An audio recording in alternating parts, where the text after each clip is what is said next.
Bella Bella, welcome. Hello. Hi, I'm so happy we're here together. Thank you so much for the invitation. It really is an honor and a privilege to be able to be here with you and all of your listeners. Well, you have so much wisdom to share. I don't even know where to start, but I think I'll start with how we met, which was through the Heart of Influence. Yes. So, can you tell everybody what that is and how you got there? Absolutely. I just came off of show like literally less than 5 minutes ago.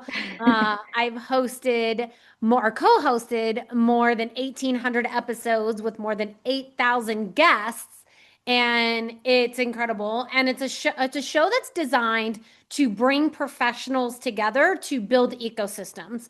So each show is intentionally curated, like the show that we just had. We had neurosurgeons, neuroscientists, people that are in the clinical medical space, the medical marketing space, and we brought them all together because those are all people that could do stuff together. And so the show is really designed to have people that wouldn't normally meet each other be able to meet each other to merge ecosystems such that 1+1 equals a trillion relationships. And I'm sorry, like, how did this even come to be? How did Heart of Influence come to be, and how do you curate who's going to be involved? Yes. So the show was actually curated by my co-host and partner, Sean Callaghy.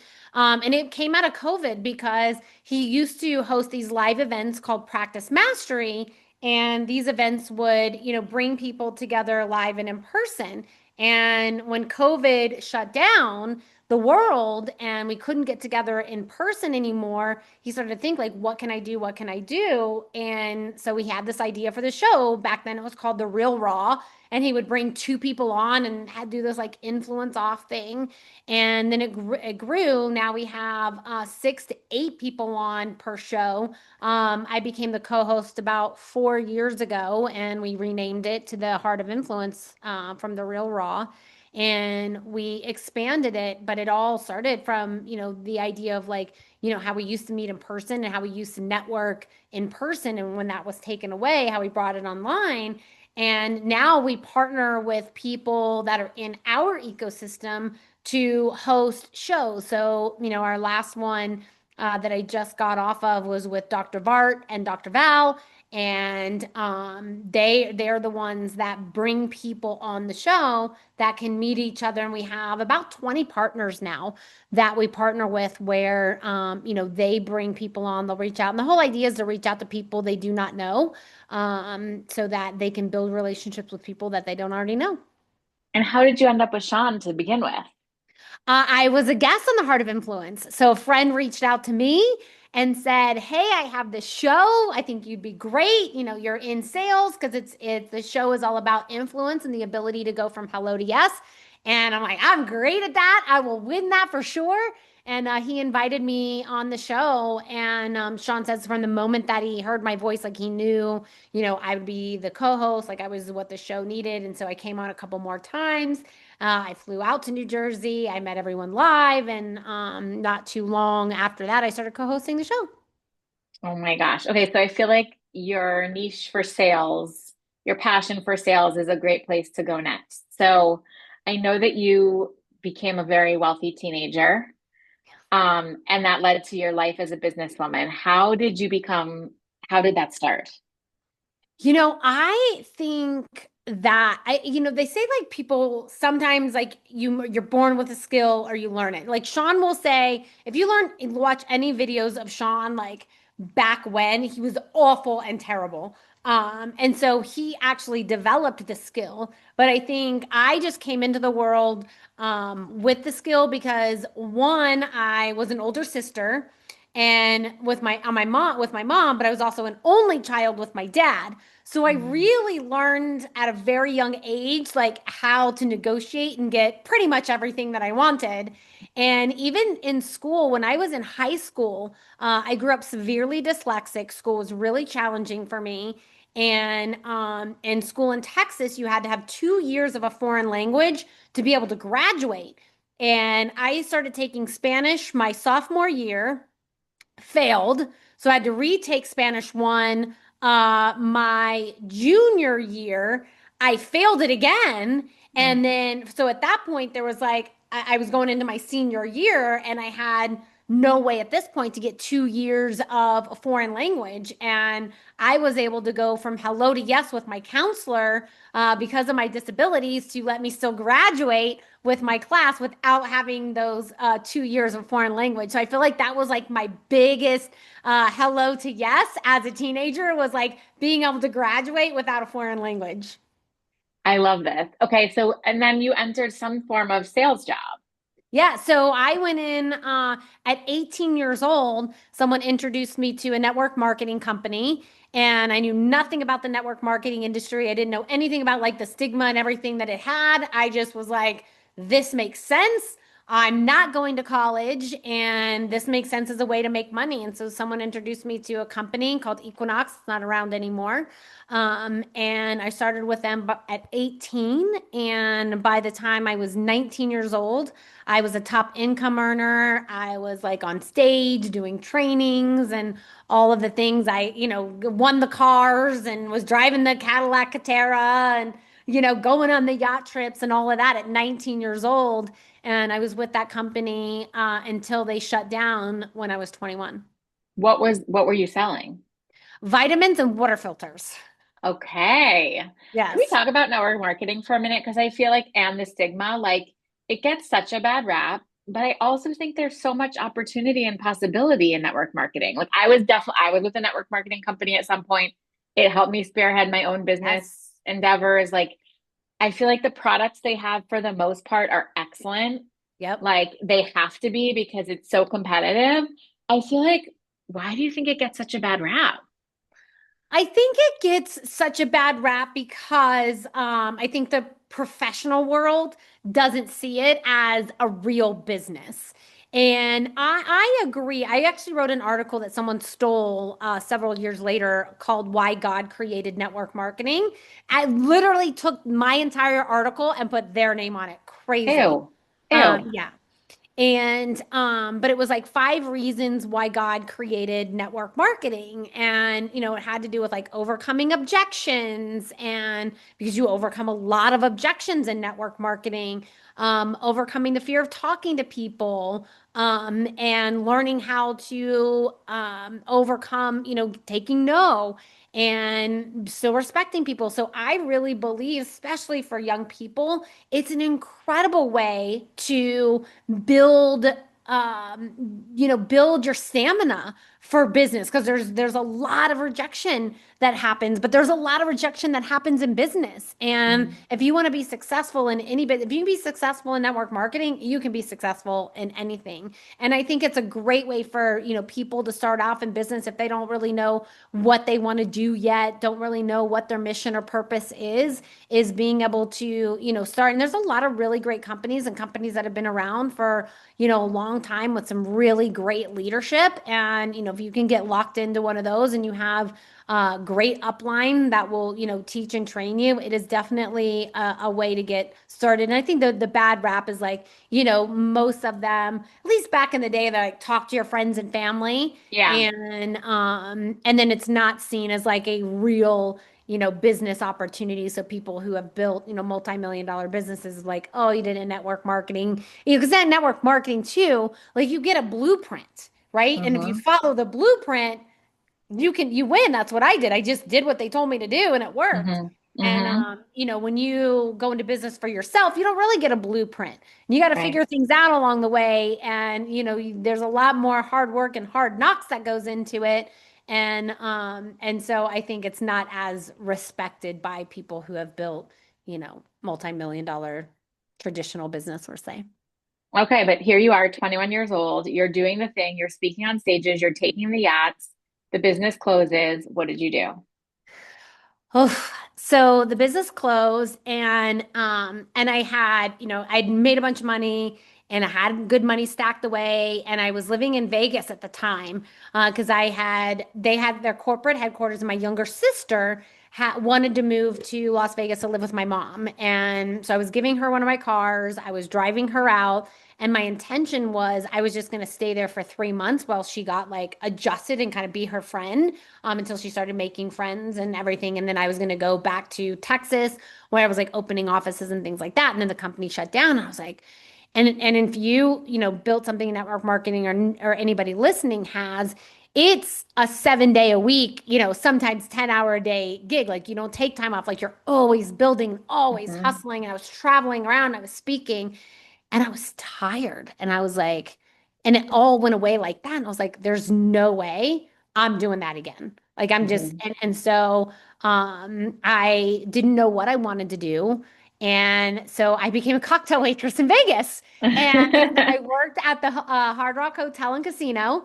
And back in the day, like, 20 plus years ago, that was the place to be. All the, celebrities went there and I had met someone that worked there, so she got me a job there. And so I just did that because I was like, I don't want to work. Like, I just want to go to work and come home. Hmm. And it was great. I got to work like 30 hours a week Yep. and still was making 20 or 30 grand a month and getting to go home and partying all the time until 2 years later, I just realized I was like, this is not a forever path. I don't want to be a cocktail waitress for the rest of my life. And that's when I went into commercial real estate. Oh my gosh. I also, by the way, think that like everyone needs to waiter or waitress, like do a server position at some point. It's kind of like network marketing. Like anything you don't learn from network marketing, you learn from waiting tables in some way, Yep. shape, or form. Between customer service and like having to think fast. And those are like, I feel like if you can get through those two jobs, you can literally do You can do anything. anything. Yes. So I have Okay, them so then you both get into, checked. yeah, exactly. Okay, you get into commercial real estate, and that's what you were still doing until you partnered with Sean, right? No, so I did commercial real estate in Las Vegas. I did that for 3 years, and I was the number one business broker in the entire state. And I had just got done reading a book, and it had a line in there that said, "If you love what you do, you'll never work a day in your life." And I didn't love real estate. I just made a bunch of money, and it was really easy. And I had an office. I built a brokerage. I had 30 people that worked underneath me in those 3 years, and was number one. I was the first woman ever and the youngest woman ever to be number one in the state for business brokerage. And I was just sitting in the law and ethics class. And I was like, if I could do anything in the world, what would it be? And I also just started my personal development journey. And I was like, oh, the world is like open because I wanted to be a psychologist. If I'd ever gone to college, I wanted to be a psychologist. And I Mhm. just thought personal development was like something that I really wanted to get into. And in the beginning of October 2008, I closed my biggest real estate deal of my career. And then, as we know, the market crashed at the end of October of 2008. So it was like just in time. And my husband at the time was in mortgages, and I was in real estate. And so, kind of all came crashing down. And luckily, from that real estate deal, it gave me like at least a year that I didn't even have to work if I didn't want to. And that's when I started a image consulting company. I had that for 10 years. Then I learned that I did all these trainings for all the major casinos in Las Vegas, MGM, Caesars, Harris Entertainment. And that's when I discovered like I was really good at sales. And that's when the kind of like the online education world started. And so that's when I started Align Sales, where I would teach and train female sales professionals and then place them in jobs. And that's what I was doing up until I joined Unblinded.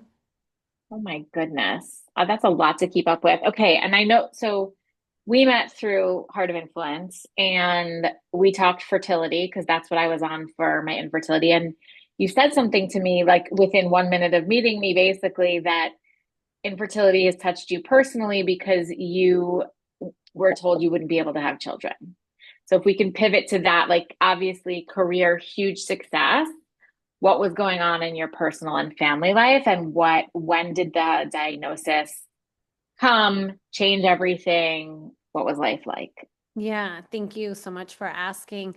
Um, if I can, I don't remember the if I could do some math, I could go back, but I would say it was around 2016. And I was with my former fiance, at the time, and had never even tried up until, well, I had tried up until that point, but never had.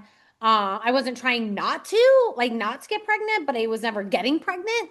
Mm. But I was never very intentional. So when my fiance and I decided, like, okay, we want to do this. And I got pregnant right away. But I miscarried right away. And then I got Mm. pregnant again. And then I miscarried. Both those times were about at 6 weeks. So, I'm fairly sorry. early on. Thank you. And that's when I was like, okay, something is wrong. And, they were trying to figure it out. Like my uterus was misshaped or something, or my pelvis was tilted. And I could never really get any solid answers other than like keep trying. And later on, I wouldn't find out until 2023. So I went through um 5 miscarriages before I. Bella, I'm so sorry. Thank you. And then one of them actually had a heartbeat. So that one was tough. Had made it to 12 weeks. But I could never get like any real answers. And then all of a sudden in 2023, I just started bleeding. Well, I just started bleeding a lot. And even and then the doctors would say, "Oh, let's do this procedure. We think it's that. Let's do this procedure. I think it's that."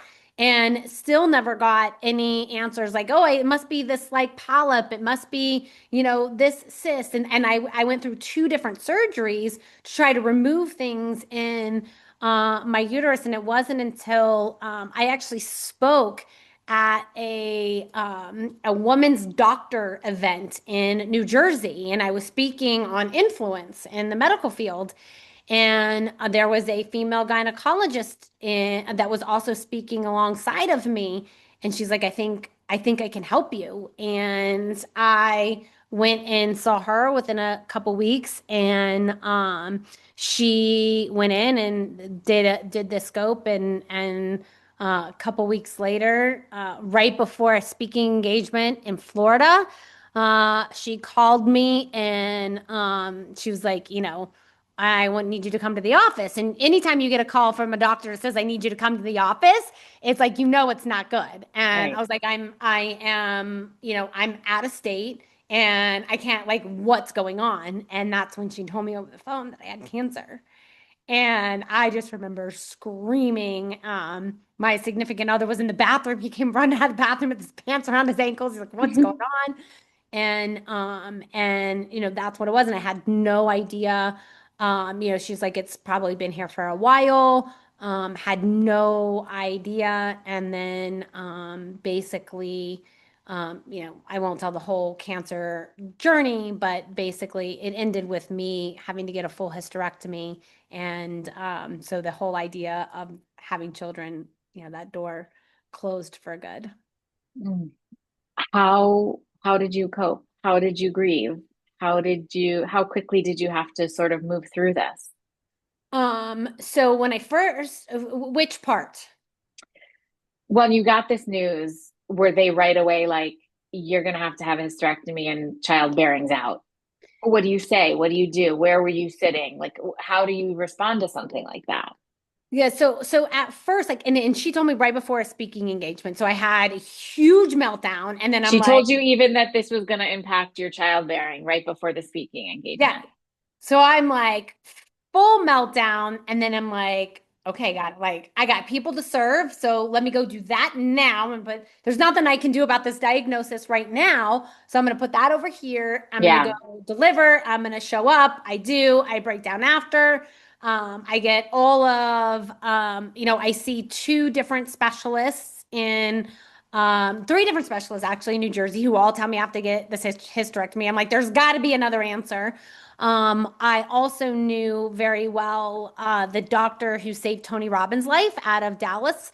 a holistic, integrative medicine doctor. So I was like, I'm going to try everything holistically first. I'm going to do all the things and the positive and the praying and, try to heal my own body. I went out to Dallas, spent thousands of dollars, stayed there for 3 weeks, like did the whole treatment.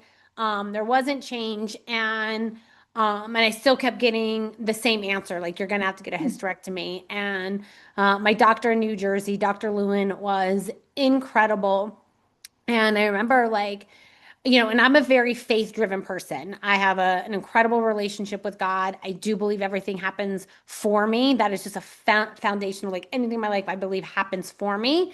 And so it was definitely my faith that got me through. And I remember the day that I went into the hospital to have the hysterectomy. My best friend was there, Sean was there, and I get there in the morning and I'm like, I don't want to do this. Like, I'm still in that like God will heal me. Like, I believe in God, God will heal me. Like, and I felt like, and I imagine probably many women feel this way, is I felt like I didn't have a choice. I felt like everyone was like, you have to get a hysterectomy, you have to get a hysterectomy. And I felt like I didn't have a choice. And twice that morning, I would go into the bathroom, my hospital gown in the hospital room, and I'd sit on the floor and I was crying. I was like, God, I don't want to do this. Like, help me, help me. And then I would come back out, and my doctor was amazing. She was like, you don't have to do this today. She was like, I recommend it. If it were my daughter on this table, I would say, do it, but I don't want to pressure you. But, we got to make a decision pretty soon because I'm going to get backed up in surgery because I was like taking time. She's like, we're going to get backed up in surgeries. Like, we got to make a decision pretty soon. And I go back in the bathroom, I'm sitting back on the floor. I'm talking to God and I'm still in tears. And I'm like, just help me. And I hear this voice. I hear God say, like, you do have a choice. You don't have to do this. And it was in that moment that I realized, like, okay, I'm choosing. Like they're telling me, they're recommending, but I'm the one that's actually choosing. And in that moment, I said, okay, like I'll trust and I'll do this. And so I go into surgery. And they still at that point weren't sure if I was going to need a partial or full hysterectomy, just my uterus or my uterus and ovaries. And when they went in, they discovered that it needed to be a full hysterectomy. And then after when I came out, she said that it was a blessing by God that I actually made that decision, because she said I was days away. Like the cancer was right on the edge of my uterus protruding out. And she said I was days away from that cancer protruding out of my uterus and spreading to my entire body. And so if I had not had, if I'd made a different choice that day, I might have been looking at a different outcome. And so it all came down to like just for me, it was just trust and faith. And I think, nowadays I feel, now on the other side, I feel very grateful. I struggled for a long time with the decision of even if I wanted kids. So I felt like, okay, that, decision was made for me. I can, adopt children. But I think now, and what I'd really want people to know is, back in the day, if you got a hysterectomy, like your body went through all these changes and there really wasn't anything you can do. And now, because having a full hysterectomy, I basically woke up in menopause as a 45-year-old woman at the time, 44 something. At the time, like, started having hot flashes basically like, the next day. And so, but now there's so many like, hormone replacement therapy, and I take peptides and NAD shots and all of these different things. And I feel better and healthier than before I had the cancer. And so I'm so grateful that like it's gotten out of my body, and we have so many things that we can do nowadays that that kind of mitigate all of those menopausal symptoms. And Mm-hmm. I feel like I did in my 20s. That's Now I'm amazing. 48. I love it. Do you ever get triggered by something that's like, oh, right, I'm not going to be a mom? Or do you feel like you've really grieved it and made peace with it? I wouldn't say, I would say, sometimes it does still come up, like I'll see a baby, right? And be like, oh, I'm never gonna have one of those of my own. And I would say, but I look for ways that I can channel that energy. I pour a lot into my niece and nephew. I spoil them rotten. I'll fly to Texas just for the day, just to hang Love out with it. them. I flew there last weekend, just to spend the day, let my sister lay in bed all day and just played with them. I take them on trips, and they're 3 and 5 now. Mm, So I do, like, they have the greatest aunts in the world. yeah, And so I do, channel that. And I think for myself, just also as a career woman, and as much as I travel with my dog, and it's such a different like game when I travel with her, than when I don't. I'm like, just I give hats off to the moms of the world. It is definitely, especially career moms, like that juggle full-time parenthood and full-time, careers. yeah. It is a lot for sure. But I'm a person who I don't tend to look at very often what I don't have.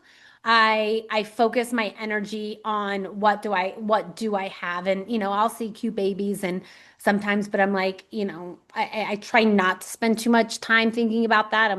I'll get out pictures of my niece, and I'm like, oh, but I have that, and with my niece and nephew. So I try to channel my thoughts and energy up to, what do I have instead? It doesn't, it feels like there's nothing missing, that you're still fulfilled. And not to say that the only way you could be fulfilled is if you had, I hate that trope, like for Yeah. sure. But I know that sometimes, again, when it's taken from you, it's like a different approach to how you're gonna move on from it. Yeah. And I Um, think it all, and I think like, and I don't want to be, um, non-empathetic to, because I have a friend of mine right now who has gone through 3 IVF. None of them have worked. Like, she's on her final embryo transfer, etc. Like, she wants to be a mom. Like, for me, I always struggled with it. I was like, I want yeah. to be a mom, but I don't want to have a baby. Like, I Mhm. always kind of struggled. So when that happened, it was like, okay, it's just not meant for me. I'm at peace. But I think for some women who like want to feel like their life purpose is to be a mom, and they want to be a mom so bad, and then for whatever reason, all the different circumstances, can't or don't end up being able to have children of their own, and that can be incredibly heartbreaking for women. So I don't want to be non-empathetic to that, and but I would say even in that, like, for me, it still comes down to having faith in God's plan for my life. And if that's not what is meant for my life, is like I would ask God, like, to, or whatever that you believe in. I don't want to make this, people may not believe in God, like whatever, if you believe in like energy or angels or stars, I believe in all of that too. But whatever, force of nature that you believe in, is like just Mhm. surrendering to that and asking whatever that is that you believe in, is like, okay, if this isn't it, like, show me what is, because I do feel like, my mission in the world is like my baby. And so, I just channeled that energy. But I think, just no matter where you're at on the journey, if you've made peace with it or haven't, is, just to ask that question of like, what's there for me instead? Where can I channel my energy, and how can I heal from this? Like, I have a good friend of mine, Tara Marino, who has a brand called Elegant Femme, and she lost her first baby a week after he was born. Birthed him and then lost him in her arms, and I cannot imagine the Mm-mm. depth of that pain. Mm-mm. And his name was Mason, and she channeled that whole heartbreak into this whole thing called Elegant Femme, and it's been this huge brand that she's birthed and coaching and everything that she does. And now, she did have two healthy boys. um, Mhm. but they came later on, and she birthed Elegant Femme instead. So I think it Mm. all has a purpose. Oof, that's a lot. Yeah. Um, okay. Also switching gears, like, I mean, you exude success in the best possible way. What would you tell women? I feel like women, like, what would you tell women about in not investing their money, but like if they get early success like you did, what are smart ways that they can plan for their future? Yeah, so I always taught the women that I taught in sales, because especially in sales, you can make a lot of money really fast. And if you don't do smart things with your money, you're always going to be chasing this hamster wheel. And you always want to have multiple streams of income. And I've always invested in my personal development. I think having a return, there's no return like a return of investment on your own personal self. But I also think that, and we have them at Unblinded. There's many women financial planners. I think, starting to invest early, like early on. I remember when I was just started investing, I started with $444 because I love angel numbers. Uh, Yes, love angel numbers. Yes. Started investing $444 a month, and just to see that grow, because I think it's really important to be smart with money. Because I think the biggest lesson, and you probably don't have a whole lot of young listeners, but if we're not making responsible, healthy choices with our finances, then we're always going to be kind of in that hamster wheel. And I think having someone and I remember when I started off young, I was like, oh, I didn't have a whole lot of money. And I was embarrassed for like even a financial planner to even look like who would even work with me. But when you find, someone that, and the person I have is phenomenal. When you really find someone that you can trust and you don't feel embarrassed, like they can help you, grow all of that. But I think tithing and investing into your own personal development, and being smart is you can't go wrong that way. Can you tell me something that you loved that you did for yourself in personal development? A trip, a retreat, a class? Um, I would say my favorite has been probably, I mentioned her before, Elegant Femme, Mm. because it's all female, and she does like she's all into like beauty, luxury. She teaches, like, as women, we have these three femme types, and I did her high-end mastermind. I'd say there's two like that. I did her high-end mastermind, but it included like all these trips to Paris or France and Italy. And like that's just yeah, I love to travel. So that was definitely my jam. I've loved all of her programs. But I wouldn't say her programs were necessarily like how to build business. They were really just about integrating our whole selves. She teaches this, like, we have our New Yorker, our indie, and our Frenchie sides of us as women, how to like incorporate all of those. And I think the biggest thing from that, and then I did a Christian mastermind in 2024. And I think the biggest thing from both of those is just being around successful women. And let's say that like a rising tide lifts all boats. And so I would say it's not necessarily about the trainer so much, but about the women being in that group. And I'm actually going to be starting my own group here in August. Because the intention is like I just believe like when we bring women together, and I don't believe that there's any one way. Like I don't believe like it's got to be this way. So it's really about finding our own voice, and it's called She's the Standard. And it's like just what is your standard as a woman, and surrounding ourselves with other women who have standards that just want to lift each other up. And I think that that's been the biggest thing with investing in self, because we can do a lot of things alone, especially if we feel like we're not doing them right or whatever, we want to do them alone. But when you can surround yourself with other women and grow together, it's so powerful, because that's how we were designed. We were Right. designed from caveman, cavewoman days. We were designed to live in tribe and cohort in tribe. And I think sometimes we get away from that. So I think it's really important to be around other successful women that are building something.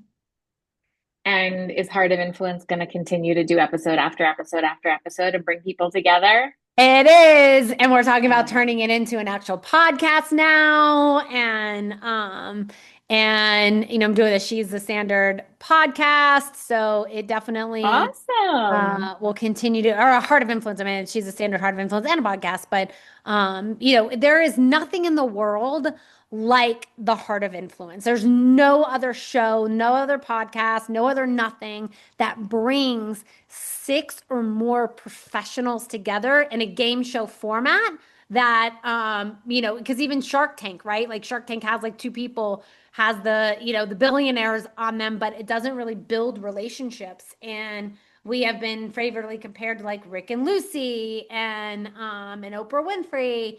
And so there's just nothing in the world like it. So, I will definitely be continuing to do that for a very long time because it is just, Good, yeah, good. innovative. I usually ask people at the end, is there a phrase or a saying or a piece of advice? I feel like you've already given so many. Is there one that you received? It can be spiritual, from God, from your family, that you think about often or that helps to guide you? I did say it earlier is and I have it on my door because in at the space that I have here in Denver is the I Can Work Spa. From the Bible scripture, I can do anything through Christ who strengthens me. And I think foundationally is my core belief no matter what I go through in life.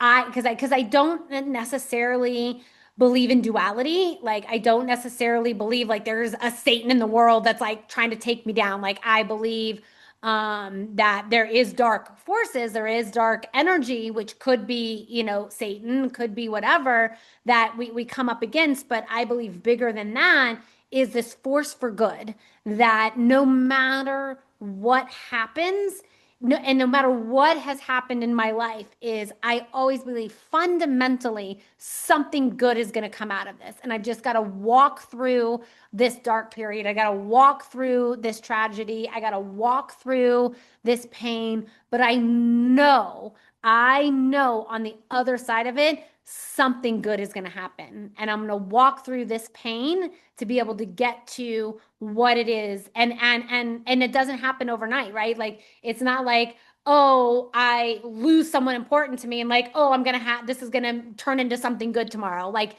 no, that's not what it means. It could be 10 years later that, that tragedy then makes sense, right? It could be years later, but I do believe at some point it will make sense and it will be together for good. And I may know what it is and I may not.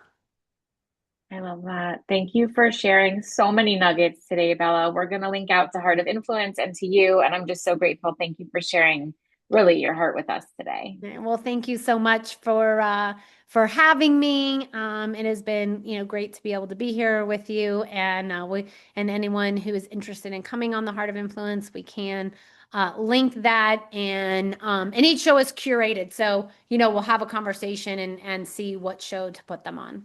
I will happily send anybody that asks your way as well. Awesome, thank you, Abby. Thank you so much for having me. Of course.